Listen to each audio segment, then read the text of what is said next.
Movie స్టార్టింగ్‌లో ఒక కొత్త జంటను చూపిస్తారు. వాళ్ళు ఇప్పుడే ఒక కొత్త ఇంటికి షిఫ్ట్ అవుతారు. అక్కడ వాళ్ళు రోడ్డుకి అవతల వైపు ఉన్న ఇంట్లో ఒక భయంకరమైన దృశ్యాన్ని చూస్తారు. అయితే తీరా చూస్తే ఆ పక్కింటి వాళ్ళు అక్కడ ఒక యాక్షన్ సినిమా షూటింగ్ చేస్తున్నారు. వీరి ఇల్లు మంచి లొకేషన్‌లో ఉండటం వల్ల పక్కింటి వాళ్ళు చేసే ప్రదర్శనని వీళ్ళు స్పష్టంగా చూడగలుగుతారు. వాళ్ళని చూసి ప్రభావితమైన లీసాలో కూడా ఒక తెలియని ఉత్సాహం మొదలవుతుంది. తన ప్రియుడిని సర్ప్రైజ్ చేయాలని ఒక సెక్సీగా ఉండే నైట్ గౌన్ వేసుకుని బెడ్రూమ్‌కి వెళ్తుంది. కానీ అక్కడ ఆమె ప్రియుడు దశాన్ అప్పటికే గాఢ నిద్రలో ఉండటం చూసి ఆమె నిరాశ పడుతుంది. ఆమె అతన్ని ఎంత నిద్రలేపాలని ప్రయత్నించినా అతను మొద్దులా నిద్రపోతూనే ఉంటాడు. దాంతో లీసా కోరికలు అణచివేసుకుంటుంది. మరుసటి రోజు లీసా తన స్నేహితురాలికి పక్కింటి వాళ్ళ గురించి తాను వారిని గమనిస్తున్న విషయం గురించి చెప్తుంది. అందుకు ఆమె స్నేహితురాలు ఇది సాధారణమే, ఇప్పటి యువత ఇలాంటి విచిత్రమైన పనులు ఇష్టపడతారని సర్ది చెప్తుంది. ఆ పక్కింటి వాళ్ళు బహుశా ప్రదర్శనలు ఇస్తూ ఉంటారేమో అని అవకాశం దొరికినప్పుడల్లా ఒక చిన్న స్టూల్ వేసుకుని మరీ వాళ్ళని గమనించమని లీసాను ప్రోత్సహిస్తుంది. దీనివల్ల తన ప్రియుడిలో కూడా ఆసక్తి పెరుగుతుందని లీసా భావిస్తుంది. ఆ తర్వాత వాళ్ళు అప్పుడప్పుడు కిటికీ దగ్గర నిలబడి అవతల వైపు జరుగుతున్న విశేషాలను చూస్తూ ఉంటారు. ఒకరోజు రాత్రి నిద్రపోతున్న తన ప్రియుడిని చూసి విసిగిపోయిన లీసా నీళ్లు తాగడానికి వంటగదిలోకి వెళ్తుంది. అప్పుడు ఆమె చూపు అనుకోకుండా రోడ్డు అవతలి ఇంటిపై పడుతుంది. అక్కడ పొరుగున ఉండే జియావు మేయి తన సామాన్లు సర్దుకుని కొన్ని రోజులు ఎక్కడికో వెళ్తున్నట్లు లీసా గమనిస్తుంది. ఇది చూసి లీసా ముఖంలో నవ్వు వస్తుంది. వెంటనే ఆమె చూపు అక్కడ ఉన్న అందమైన అబ్బాయిపై పడుతుంది. గ్రీకు శిల్పంలో ఉన్న అతని శరీరాన్ని చూసి లీసా గుండె వేగంగా కొట్టుకుంటుంది. రోజులు గడిచే కొద్దీ ఆమెకి ధైర్యం పెరిగి ఏకంగా బైనాకులర్స్ కూడా కొంటుంది. తన గర్ల్ ఫ్రెండ్ ఏదో ఆట ఆడుతోందని భావించిన దశన్ కూడా ఆమెతో చేతులు కలుపుతాడు. ఒకరోజు వాళ్ళు గమనిస్తున్నప్పుడు ఆ పక్కింటి అబ్బాయి టైంపాస్ చేయడంలో గొప్ప నిపుణుడని వాళ్ళకి అర్థమవుతుంది. జియావు మేయి ఇంట్లో లేని సమయం చూసి అతను ఇంకో కొత్త అమ్మాయిని ఇంటికి తీసుకొస్తాడు. అంటే పెద్ద ఆటగాడే అని అర్థం. వెంటనే అక్కడ అసలు షో మొదలవుతుంది. ఆ దృశ్యాలను చూసి ఉత్తేజితమైన లీసా తన ప్రియుడి దగ్గరికి వెళ్లి అవతల వాళ్ళు చేస్తున్న పనులను అనుసరించడం మొదలు పెడుతుంది. కానీ అనుకోకుండా దశన్ కేవలం కొద్దిసేపు మాత్రమే నిలదొక్కుంటాడు. ఇది లీసాను తీవ్ర నిరాశకు గురిచేస్తుంది. ఆమె మళ్లీ బైనాకులర్స్ తీసి అవతల వైపు చూడగా వాళ్ళు ఇంకా తమ ఆటను కొనసాగిస్తూనే ఉంటారు. బైనాకులర్స్ ద్వారా చూడటం మాత్రమే లీసాకు సరిపోదు. అవతలి వాళ్ళు ఏం మాట్లాడుకుంటున్నారో తెలుసుకోవాలని ఆమెకు అమితమైన ఉత్సాహకత కలుగుతుంది. అనుకోకుండా ఒకరోజు పార్టీలో ఒక ఫ్రెండ్ ఒక రహస్యం బయటపెడతాడు. లీసా ప్రియుడు దశన్ గతంలో ఒక టెక్నాలజీని కనిపెట్టాడని, దాని ద్వారా లేజర్ కిరణాలను ఉపయోగించి అవతలి వాళ్ళు మాట్లాడే శబ్దాలను పట్టుకోవచ్చని తెలుస్తుంది. ఇది విన్న లీసా చాలా ఉత్సాహపడుతుంది. ఇంటికి రాగానే పక్కింటి వాళ్ళ మాటలు విందామా అని తన ప్రియుడిని కోరుతుంది. కానీ దశన్ మొదట అందుకు ఒప్పుకోడు. ఇతరుల వ్యక్తిగత విషయాలను వినడం చట్ట విరుద్ధమని చెప్తాడు. అంతేకాకుండా లేజర్ ద్వారా శబ్ద తరంగాలను పట్టుకోవాలంటే అవతలి వాళ్ళ ఇంట్లో ఒక అద్దాన్ని అమర్చాలని వివరిస్తాడు. సరిగ్గా అదే సమయంలో పొరుగింట్లో ఒక కాస్ట్యూమ్ పార్టీ జరుపుతున్నట్లు లీసా గమనిస్తుంది. ఆమెకు ఒక ఉపాయం తడుతుంది. లీసా, దశన్ ఇద్దరు వేషాలు మార్చుకుని ఆ పార్టీలో అతిథుల్లాగా వాళ్ళ ఇంట్లోకి ప్రవేశించి రహస్యంగా ఒక అద్దాన్ని అమర్చి వచ్చేస్తారు. వాళ్ళ ప్రయత్నం ఫలించి పక్కింటి వాళ్ళ మాటలు వీళ్ళకి స్పష్టంగా వినిపిస్తాయి. అయితే ఆ ఆనందంలో ఉండగానే రోడ్డు అవతలి వైపు నుండి గొడవ వినిపిస్తుంది. పార్టీలో జియావు షోయ్ ఒక వేరే అమ్మాయితో కలిసి బాత్రూంలోకి వెళ్లడం జియావు మేయి చూస్తుంది. కానీ జియావు షోయ్ ఆ నిందను తిప్పికొట్టి ఆమె అనవసరంగా అవమానిస్తోందని ఎదురుదాడి చేస్తాడు. అంతేకాకుండా ఆమెకు విడాకులు ఇస్తానని బెదిరిస్తాడు. దీంతో భయపడిపోయిన జియావు మేయి అతనికి క్షమాపణ చెప్తుంది. కానీ కోపంతో ఉన్న షోయ్ ఆమెను నేలకేసి నెట్టేయడంతో ఆమె కళ్ళజోడు పగిలిపోతుంది. ఇదంతా చూసిన లీసా తీవ్రంగా ఆలోచిస్తూ ఉంటుంది. మరుసటి రోజు ఆమె పనిచేసే కంటి ఆసుపత్రికి జియావు మేయి కొత్త కళ్ళజోడు కోసం వస్తుంది. ఒక ఐ స్పెషలిస్ట్గా లీసా ఆమెతో మాటలు కలిపి ఇద్దరూ పాత స్నేహితుల్లాగా ఎంతో ఆత్మీయంగా మాట్లాడుకుంటారు. వెళ్లేటప్పుడు జియావు మేయి లీసా ఫోన్ నెంబర్ తీసుకుని వీకెండ్లో స్పాకు వెళ్దామా అని ఆహ్వానిస్తుంది. లీసా సంతోషంగా అందుకు ఒప్పుకుంటుంది. ఈ విషయాన్ని దశన్కు చెప్పగానే అతను మాత్రం ఇతరుల వ్యక్తిగత విషయాల్లో జోక్యం చేసుకోవద్దని, ఇది చట్టవిరుద్ధమని ఆమెను హెచ్చరిస్తాడు. కానీ లీసా తనని తాను ఒక న్యాయ దేవతలాగా భావిస్తుంది. స్పాలో జియావు మేయిని కలిసినప్పుడు ఆమె భర్త చేస్తున్న మోసాల గురించి చెప్పి ఆ బాధాకరమైన బంధం నుండి ఆమెను విడిపించాలని లీసా నిర్ణయించుకుంటుంది. లీసా ప్రవర్తన చూసి దశన్కు పిచ్చి పట్టినట్టుగా అనిపిస్తుంది. కోపంతో తలుపు బాదుకుని వెళ్ళిపోతాడు. అయినా లీసాకు ఎలాంటి పశ్చాత్తాపం కలగదు. ఆమె తన పట్టుదల వదలకుండా ఎదురింటిపై నిఘా కొనసాగిస్తూనే ఉంటుంది. తన మాట ప్రకారమే ఆమె జియావు మేయిని కలవడానికి సిద్ధమవుతుంది. లీసా జియావు మేయిలు కలిసినప్పుడు వాళ్ల మధ్య జరిగిన సంభాషణలో ఒక ఆసక్తికరమైన విషయం బయటపడుతుంది. జియావో మేయి ఒకప్పుడు మోడల్ అని, ఆమె భర్త జియావో షోయ్ ఒక ఫోటోగ్రాఫర్ అని లీసా తెలుసుకుంటుంది. వాళ్ళిద్దరూ పనిలోనే ఒకరినొకరు ఇష్టపడి పెళ్లి చేసుకుని ఉంటారు. అయితే పెళ్లి తర్వాత జియావో మేయి మోడలింగ్ ను వదిలేస్తుంది. ఆమెకు సొంతంగా సంపాదన లేకపోవడం వల్ల పూర్తిగా తన భర్త సంపాదనపైనే ఆధారపడాల్సి వస్తుంది. అందుకే అతను చేసే తప్పులను, వేధింపులను ఆమె మౌనంగా భరిస్తూ ఉంటుంది. జియావో మేయి అమాయకత్వాన్ని చూసి ఆమెకు నిజం చెప్పే ధైర్యం లీసాకు కలగదు. కానీ లీసా తన నిఘాను మాత్రం ఆపదు. జియావో షోయ్ ఆగడాలు రోజురోజుకు పెరిగిపోతూ ఉంటాయి. అతను ప్రతిరోజు వేర్వేరు అమ్మాయిలతో పార్టీలు చేసుకుంటూ ఎంజాయ్ చేస్తాడు. తన భర్త మోసగాడు అని తెలియని జియావో మేయి ఇంకా అతని ప్రేమలోనే మునిగుంటుంది. ఇది చూసి లీసా మనసు తల్లడిల్లిపోతుంది. ఎలాగైనా ఆమెకు నిజం చెప్పాలని లీసా నిర్ణయించుకుంటుంది.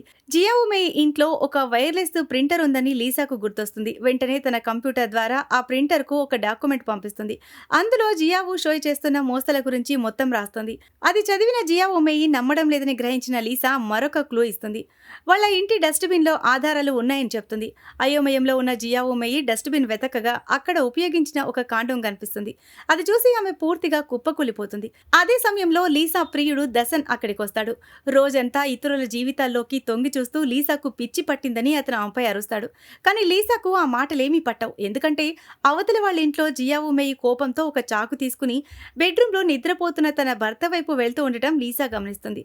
అయితే అది ఒక భయంకరమైన కల మాత్రమే. జియావో మేయి తన భర్తను చంపేంత ధైర్యం చేయలేకపోతుంది. లీసా చేస్తున్న పనుల వల్ల ఒక హత్య జరిగే అవకాశం ఉందని దసన్ భయపడతాడు. మరుసటి రోజు అతను శాంతించి లీసాతో బంధాన్ని సరిచేసుకోవాలని ఆమె దగ్గరకొస్తాడు. లీసా కూడా తన తప్పు తెలుసుకుని ఇకపై పొరుగువారి విషయంలో జోక్యం చేసుకోనని ప్రాధేయపడుతుంది.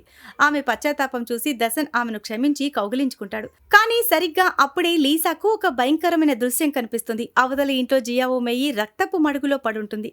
నిజం తెలిసిన తర్వాత ఆ బాధను తట్టుకోలేక ఆమె ఆత్మహత్య చేసుకుంటుంది. ఇది చూసి దసన్ తట్టుకోలేకపోతాడు. లీసా వల్లే ఆ అమ్మాయి ప్రాణం పోయిందని ఆమెను నిందిస్తాడు. తీవ్ర నిరాశతో అతను ఆమెతో బ్రేకప్ చేసుకుంటాడు. లీసా ఎంత బతిమాలినా వినకుండా కోపంగా అక్కడి నుండి వెళ్ళిపోతాడు. దసన్ వెళ్ళిపోయిన తర్వాత కొన్ని రోజుల పాటు లీసా తీవ్రమైన దిగ్భ్రాంతిలో పశ్చాత్తాపంతో మునిగిపోతుంది. అయినప్పటికీ ఆమెకు ఇతరుల జీవితాల్లోకి తొంగి చూసే అలవాటు మాత్రం పోదు. పైగా అది ఇంకా ఎక్కువైపోతుంది. ఒకరోజు ఆమె జియావో షోయ్ని ఒక బార్కి వెళ్లడం గమనించి దెయ్యంలా అతని వెనకాలే వెళ్తుంది. అతన్ని కొంచెం దూరంలో కూర్చుని తీక్షణంగా గమనిస్తూ ఉంటుంది. అప్పటికే నిఘా వేయడంలో అలవాటు పడిపోయిన లీసా అతన్ని అలా చూస్తూ ఉండగా జియావో షోయ్ కళ్ళు ఆమెపై పడతాయి. లీసా కంగారు పడి తల తిప్పుకుంటుంది. కానీ జియావో షోయ్ లాంటి తెలివైన వ్యక్తిని మోసం చేయడం అంత సులభం కాదు. అతను నేరుగా వచ్చి ఆమె ముందు కూర్చుంటాడు. కొద్దిసేపు మాటల తర్వాత అతను తనతో కలిసి డ్రింక్ చేయడానికి రమ్మని లీసాను ఆహ్వానిస్తాడు. దాని అర్థమేంటో లీసాకు బాగా తెలిసినా ఆమె అందుకు నిరాకరించకుండా అతని ఇంటికి వెళ్తుంది. అక్కడ కొన్ని డ్రింక్స్ తీసుకున్న తర్వాత జియావో షోయ్ ఆమె ఫోటోలు తీస్తానంటాడు. ఆ తర్వాత జరగకూడనివన్నీ జరిగిపోతాయి. సరిగ్గా అదే సమయంలో కోపంతో ఇల్లు వదిలి వెళ్లిన దశన్ చేతిలో పూల బొకేతో తిరిగి వస్తాడు.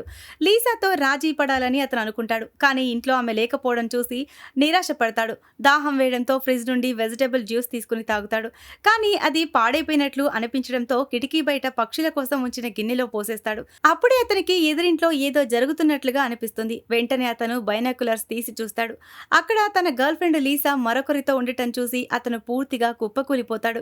మరుసటి రోజు అలసిపోయిన లీసా ఇంటికి తిరిగి రాగానే నేలపై పడి ఉన్న పూలను చూస్తుంది. అలాగే ఒక భయంకరమైన దృశ్యం ఆమెను వణికిస్తుంది. తన ప్రియుడు దసన్ పైకప్పుకి ఉరివేసుకుని వేలాడుతూ కనిపిస్తాడు. తన తప్పును దసన్ చూశాడని, అందుకే అతను ఆత్మహత్య చేసుకున్నాడని లీసా తీవ్రంగా కుమిలిపోతుంది. దసన్ అంత్యక్రియల తర్వాత ఆ పక్కింటి అబ్బాయి కూడా అదృశ్యమయ్యాడని ఆమెకు తెలుస్తుంది. కొన్ని రోజుల తర్వాత అతను ఒక ఆర్ట్ ఎగ్జిబిషన్ నిర్వహిస్తున్నాడని తెలుసుకున్న లీసా అతన్ని కలిసి తమ బంధాన్ని ముందుకు తీసుకువెళ్ళాలి అనుకుంటుంది. వెళ్లే ముందు తన స్నేహితురాలికి దసన్ ఆత్మహత్యకు గల కారణం చెప్తుంది. అందుకు ఆ స్నేహితురాలు వింతగా స్పందిస్తూ, ఇందులో నీ తప్పేమీ లేదు. ముందే దసన్కి నువ్వు బ్రేకప్ చెప్పావు కదా, ఆ తర్వాతే నువ్వు అతని దగ్గరకు వెళ్ళావు. దసన్ తట్టుకోలేకపోతే అది అతని సమస్య అని లీసాను ఓదారుస్తుంది. లీసా ఎగ్జిబిషన్కు వెళ్లిన తర్వాత అక్కడ అతని కళాఖండాలన్నీ ప్రదర్శనలో ఉంటాయి. ఆమె అతన్ని కలుస్తుంది. కానీ లీసాను అక్కడ చూసి అతను కంగారు పడతాడు. స్టేజీపై తన పని గురించి వివరించే సమయం వచ్చినప్పుడు అతను తన పార్ట్నర్ను వేదికపైకి పిలుస్తాడు. ఆమెను చూడగానే లీసా నోట మాట రాదు. ఆత్మహత్య చేసుకుందనుకున్న ఆ ఎదిరింటావిడ జియావో మేయి నిక్షేపంగా నవ్వుతూ స్టేజిపైకి వస్తుంది. ఆ అబ్బాయి ఆమెను అందరి ముందు ముద్దు పెట్టుకుంటాడు. అప్పుడే ఆ స్త్రీ ఒక పెద్ద కుట్రను బయట పెడుతుంది. అది నమ్మలేక లీసా వెనక్కి తిరిగి చూస్తుంది. ఆ ఎగ్జిబిషన్‌లో ఆ అబ్బాయి తీసిన ఫోటోలు చూసి లీసా షాక్ అయిపోతుంది. ఎందుకంటే ఆ ఫోటోలు అన్నీ తనవే. నిజానికి ఇదంతా మొదటి నుంచి ఒక పక్కా ప్లాన్ ప్రకారం జరిగిన కుట్ర. ఆ అబ్బాయి, అతని భార్య కలిసి తక్కువ ధరకే ఆ అపార్ట్మెంటు ఇచ్చి లీసాని, దర్శన్‌ను అందులోకి రప్పిస్తారు. అద్దె ఒప్పందంపై సంతకం చేసేటప్పుడు లీసా, దర్శన్ అశ్రద్ధగా ఆ నిబంధనలను చదవకుండానే సంతకం చేస్తారు. ఆ ఒప్పందం ప్రకారం వాళ్ళు ఒక ప్రయోగానికి ఒప్పుకున్నట్లుగా అర్థం. అంటే ఎక్స్‌పెరిమెంట్. ఆ ప్రయోగం మరేంటో కాదు, ఇతరుల జీవితాల్లోకి తొంగి చూడటం. అంతేకాకుండా వాళ్ళ ఫోటోలను ప్రచురించే హక్కు, కాపీరైట్స్ కూడా ఆ ఫోటోగ్రాఫర్‌కే ఉంటుందని అందులో ఒక నిబంధన కూడా ఉంటుంది. అంటే ఆ ఫోటోగ్రాఫర్ చేస్తున్నదంతా చట్టబద్ధమేనన్నమాట. తాను వేరొకరిపై నిఘా పెడుతున్నానని లీసా అనుకుంది.